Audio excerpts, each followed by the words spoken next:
तो दोस्तों कल यूएस से एक बड़ी अनाउंसमेंट होने वाली है। इस पे बहुत ज़्यादा डिपेंडेंट रहने वाली है स्टॉक मार्केट। अभी सारे जो पार्टिसिपेंट्स हैं वहां पर नजर रहने वाली है। यूएस में कल मार्च के सीपीआई यानी कि इन्फ्लेशन के नंबर्स अनाउंस होने वाले हैं।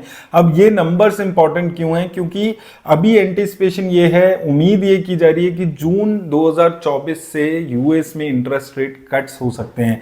तो अगर जून 2024 से रेट कट होंगे तो स्टॉक मार्केट के लिए एक पॉजिटिविटी बनेगी, रेट कट्स होने शुरू हो जाएंगे तो ओवरऑल स्टॉक मार्केट में पॉजिटिव न्यूज ये होगी। लेकिन क्या ये जून 2024 में रेट कट होंगे, ये डिपेंड करेगा कि इन्फ्लेशन के नंबर्स कैसे आएंगे। अभी तक फरवरी के जो नंबर्स थे वो बहुत ज़्यादा इंकरेजिंग नहीं आए थे, लेकिन अभी उम्मीद ये है कि मार्च के अगर नंबर्स अच्छे आएंगे तो स्टॉक मार्केट में पॉजिटिविटी बनेगी। तो मार्च के अगर आप देखेंगे नंबर्स की बात करें, एस्टिमेट्स की बात करें, तो एस्टिमेट लगाया जा रहा है कि जो यूएस में इन्फ्लेशन के नंबर्स हैं वो कम हो सकते हैं। 0.3% मंथली बेसिस पे मार्च में एस्टिमेटेड है कि नंबर्स आ सकते हैं।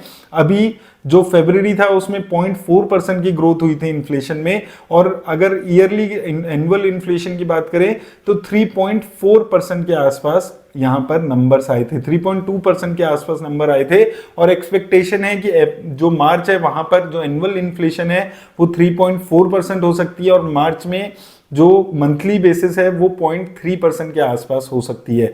अगर आप यहां पर देखेंगे इन्फ्लेशन एक टाइम पे 9.1% तक पहुंच गया था, उसके बाद गिरावट लगातार आई है, लेकिन अभी पिछले 2-3 महीनों से जो गिरावट है वो स्टेबल होती हुई नजर आ रही है। तो ऐसा लग रहा है कि शायद 3.5-4% के आसपास यहां पर इन्फ्लेशन स्टेबल हो जाएगी।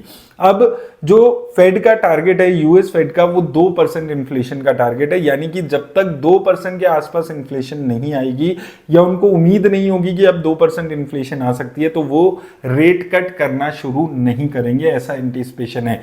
तो ये इसीलिए जो आने वाले 2 महीने हैं, एक तो मार्च के सीपीआई के नंबर्स, देन अप्रैल के सीपीआई के नंबर्स, ये बहुत ज्यादा डिपेंडेंट रहने वाले हैं कि क्या जून में रेट कट आएगा।